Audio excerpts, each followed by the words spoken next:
The Toronto Raptors reacquiring Jakob Poeltl was quietly one of the most impactful trades made at the deadline, addressing the team's specific needs.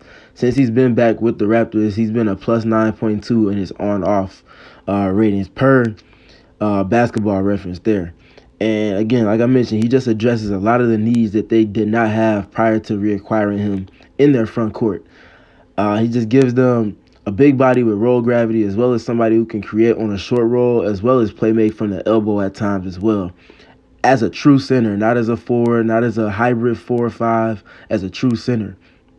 And with that, as the roller with Toronto, he's at 1.171 points per possession, which ranks in the 60th percentile per synergy, which is really good. The Bulls, looking at them, post All-Star break, had the best defense in the NBA. However, given the nature of their defensive pick and roll schemes, plus the stature of the players that they have making rotations behind Vucevic, who's typically up to touch or near the level of the screen, that has been a puzzle for them to solve, because the stature of going up against centers as they roll to the basket when you have players that are 6'5" or under, as well as being outweighed in that situation, of course, with the roller being a moving target as well, it's compromised the Bulls defensively on that back line consistently. And that's one of the reasons why I feel like Patrick Williams needs to start, outside of the hopeful help that he could bring on the glass, which is another important dynamic of this matchup in the play-in. Having him as one of the players that's in that back line for rotations, like the ones that we're going to dive into on this film session, is going to be important. Toronto does a great job with disguising their pick and roll with misdirections and dummy action while manipulating the floor balance to get into their pick and roll. They do a good job also moving tags via weak side exchanges and exit screens and things of that nature, in addition to opening up the short roll with spacing subtleties.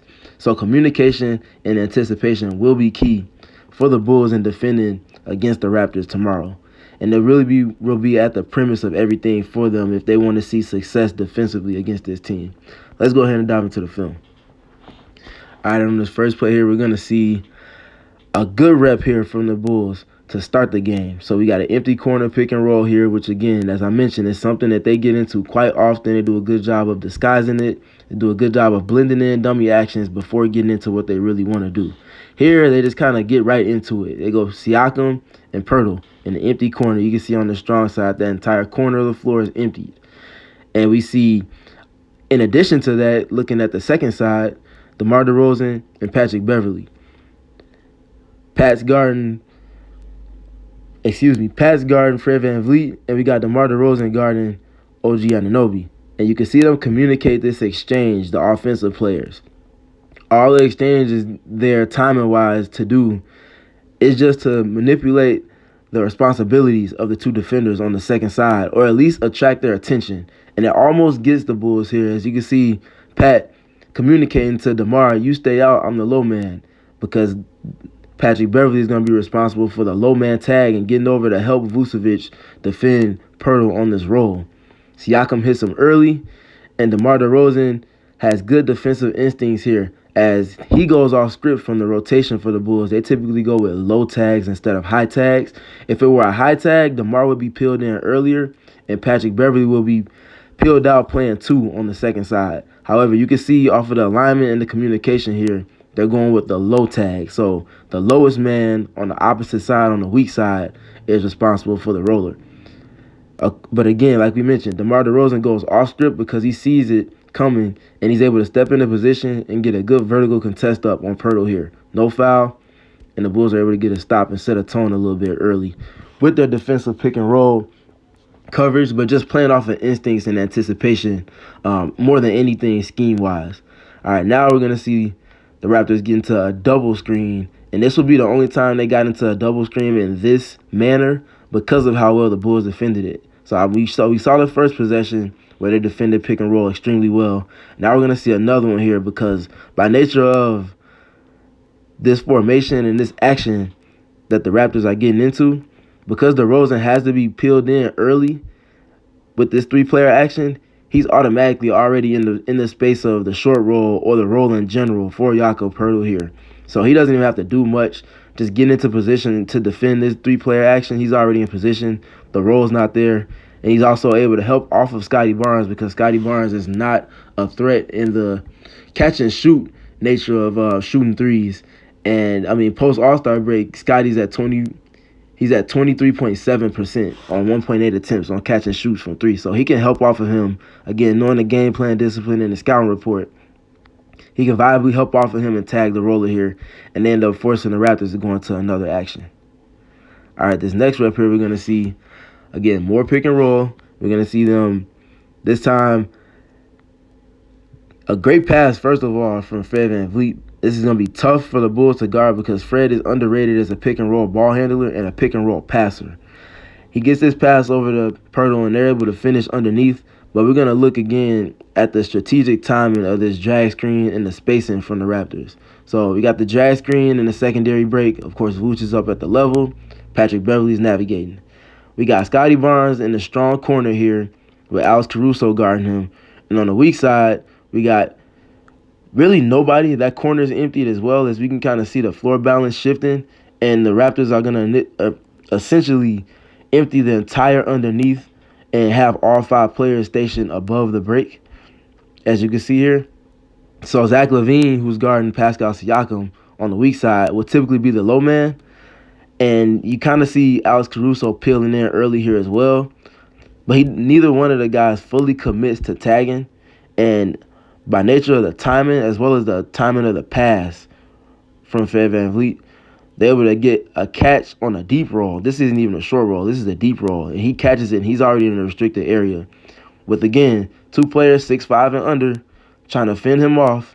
And that's an automatic win for the Raptors. That's going to be something that the Bulls have to be keyed in on. Peeling in early and being ready to absorb the contact and jam Poetl on his rolls. Get there early and jam up his airspace to make that roll a lot tougher and a lot more difficult to navigate, and conceding more of those shots from deep if they want to kick it out to their shooters.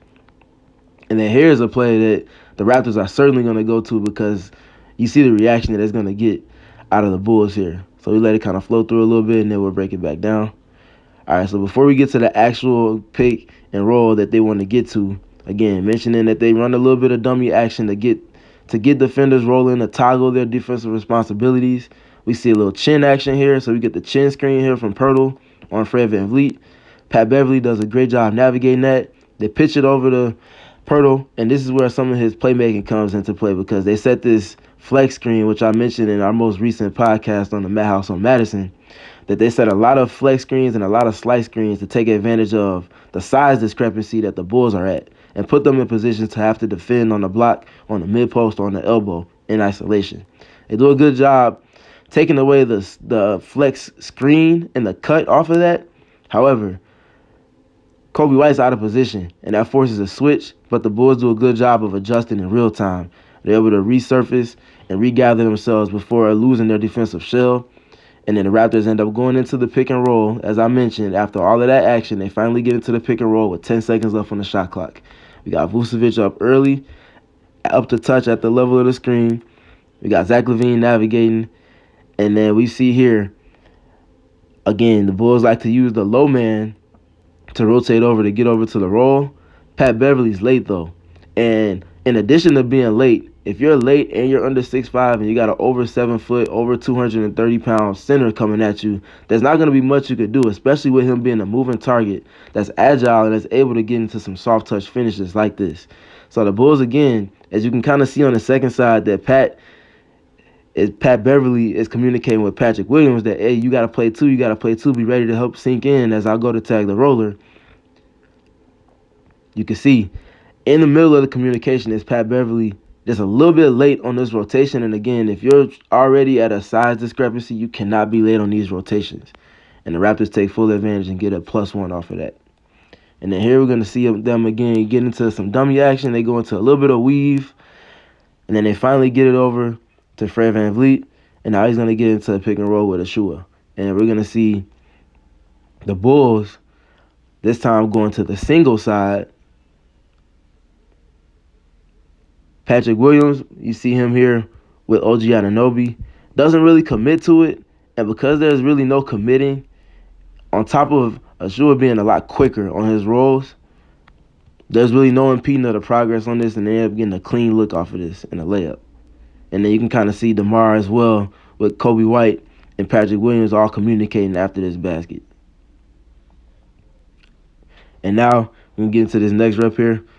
Look at the spacing from the Raptors. This is in an empty. They empty the entire side on this play here. So it's an empty side pick and roll. They get into it with Siakam in the Chua this time. And then we see again, Vucevic is up at the level. And look at the rotation here from Zach LaVine. This is exactly what you want from your low man. Yes, he might be at a stature disadvantage, but because he's there early and he's contesting vertically, he's able to get up a great contest without fouling, and then he's also able to get his hands up on the ball as well. This is an excellent rotation here from Zach. Again, this is the attentiveness that the Bulls are going to need from their weak side and just general players that aren't involved directly with the pick and roll. Being able to sink in and help in any way possible. If he can't take a charger because he's too late as far as getting out of the restricted area, so he's able to get up a vertical contest here, gets his hand on the ball after the initial contest. And that's just a great defensive rotation. He's aided by the spacing with Thaddeus Young being in a dunker spot versus being in the corner. Nonetheless, the rotation is made, and that's exactly what this team is going to need. That's a perfect template for making those rotations. All right, and then this next rep here, this is something to keep in mind because the Bulls, like I mentioned, have been up at the level of the screen with a lot more frequency since the turn of the calendar with Nikola Vucevic. And by nature of that, that leaves them vulnerable to back screens and Spain pick and roll like we're going to see here from the Toronto Raptors. It's Siakam with the ball. It's Vucevic here, of course, guarding Poetl. He's up at the level, up to touch. And then we see Fred VanVleet, who's being guarded by Patrick Beverley,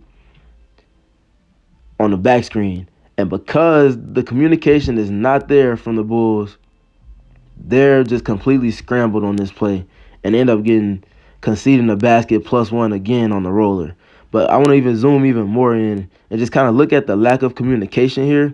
So typically how teams guard this action, this three-player action, is there will be communication, first of all, from the coaching staff, but also from Patrick Beverley, who's the lowest man in the middle third of this action, will be screaming Spain or stack or something like that. That's a hot call for this team on the fly that will automatically force Vucevic to drop back to being in drop coverage, which would essentially be like around the free throw line, so that he doesn't leave himself susceptible to this back screen here that we're going to see from Fred VanVleet.